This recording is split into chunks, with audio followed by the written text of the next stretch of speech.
ليه السبح المعمولة من الفاتوران غالية قوي في السعر؟ وهل الفاتوران حجر طبيعي ولا صناعي؟ الفاتوران، البلاكايت، البراكسين، ريزن يا صديقي، راتنج مصنع من مركبات الفينول فورمالهايد المصلب حراريا، يعني الريزن او مشتقات الريزن، او داخل في تكوينها بلاستيك. ودي مواد تم تطويرها في شركة تارون اندرسون هامبورغ في سنة 40. طب ايه سر السعر المرتفع قوي للسبح الفاتوران؟ علشان تعرف خامة السبحة او الحجر الكريم اللي انت بتلبسه لازم تعرف تاريخه. الفاتوران يا صديقي اخد اسمه من اسم صانعه، وهو الكيميائي اسماعيل الميل فاتوران، واللي اخترعه في القرن ال18، وده سر غلو سعر الفاتوران. لكن الفاتوران الحقيقي وكان اختراعه عبارة عن خليط العنبر والراتنج الطبيعي، واللي تحول بعد كده إلى راتنج صناعي، واللي طوره بالصدفة الألمان قبل الحرب، والمعروض فعليا في المتحف الوطني في أثينا. أول قطعة صنعت من الفطران سنة 1821، وبعد كده حولته شركة ألمانية متخصصة في صناعة الراتنج إلى راتنج صناعي، واللي بعد كده تطور إلى البلاستيك وتطور إلى البوليستر. الفطران والمستكة والبلاكايت أخدوا سمعتهم إنهم قطع مصنوعة قديما، أما البلاكايت فوصل تركيا في أوائل القرن العشرين، وصل في قطع الأساس عبارة عن أكر الأدراج. فالأتراك ومصنعي السبح شافوا إن هي قطع جميلة سهلة التشكيل،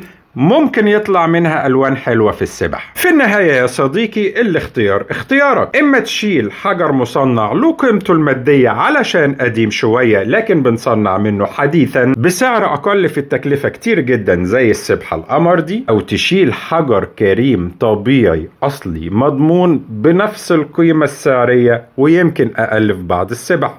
أشوفك دايما على خير.